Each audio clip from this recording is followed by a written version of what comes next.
Hello guys, അങ്ങനെ 2026 September ആകുമ്പോഴത്തേക്ക് ILR നിയമം നമുക്ക് ഏകദേശം ആകും എന്നാണ് പറയപ്പെടുന്നത്.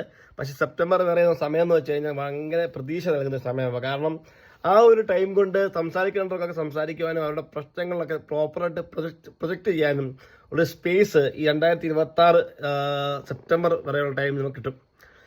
യൂണിസനെ പോലുള്ള സംഘടനകളും ഡോക്ടർമാരുടെ സംഘടനകളും അങ്ങനെ പല സംഘടനകളും കൂടുതൽ എംപിമാരെയും നമ്മുടെ ഭാഗത്തോട് ചേർക്കാൻ ഈ സമയം കൊണ്ട് ശ്രമിക്കും എന്നാണ് അറിയപ്പെടുന്നത്.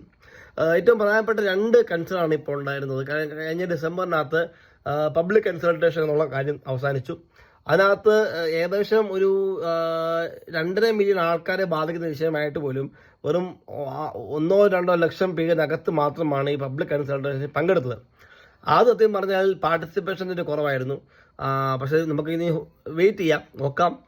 ഇതിനകത്ത് പ്രധാനപ്പെട്ട് പറയാനുള്ളൊരു കാര്യം, ഈ കൊലംകുത്തികൾ എന്നൊക്കെ നമ്മൾ പറയുമല്ലോ, കൊലംകുത്തികൾ. അതായത് ഇച്ചിരി നേരത്തെ ഇവിടെ വന്നിട്ട് ILR ഒക്കെ കിട്ടി, അല്ലെങ്കിൽ പൗരത്വമൊക്കെ കിട്ടി, അങ്ങനെയുള്ള ചില ആൾക്കാരുണ്ട്. അപ്പോൾ ഞാനിത് പറയുന്നത് കമൻറ്റ് ബോക്സിനകത്ത് വരുന്ന ചില കാര്യങ്ങളെ ബേസ് ചെയ്താണ്. അവർ ഇതിനെ അനുകൂലിക്കുകയാണ്. സാധാരണ അവർ പറയുന്നത് വേണം എന്താണ്, വേണ്ട, അല്ലാതെ എല്ലാ ചപ്പും ചവറിലൂടെ കയറി വന്നാൽ എങ്ങനെ ശരിയാവുന്നൊക്കെയാണ് ചില കമൻറ്റ് ബോക്സിൽ വന്ന് പറയുന്നത്.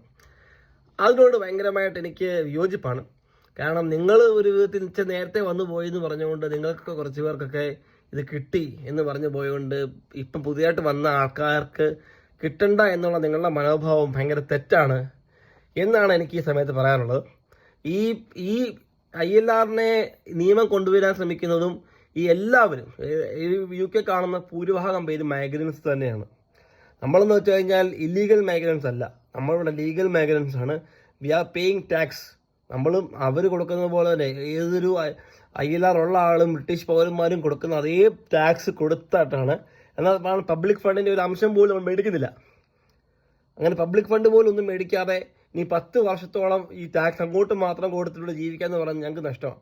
അപ്പോൾ അതേ സമയത്ത് സഹായിച്ചില്ലെങ്കിലും കുത്തി നോവിക്കാതിരിക്കുക എന്നൊരു അപേക്ഷ ഈ നേരത്തെ വന്ന ആൾക്കാരോട് പറയാറുണ്ട്. എല്ലാവരും അല്ല, ഇതിനകത്തൊക്കെ ഒരുപാട് പേര് നമ്മുടെ കൂടെ കട്ടയ്ക്ക് നിൽക്കുന്നുണ്ട്. അവരോടൊക്കെ ഒരുപാട് നന്ദിയുണ്ട് സമയത്തിന്. പക്ഷേ അതേ സമയത്ത് ഇങ്ങനെയുള്ള കൊലംകുത്തികളെ പറ്റിയും പറയാതിരിക്കാൻ വയ്യ. Okay, so stay tune. എല്ലാവരും കാത്തിരിക്കുക. Let's wait for the best. എല്ലാം നല്ലതായിട്ട് സംഭവിക്കും. Okay, thank U.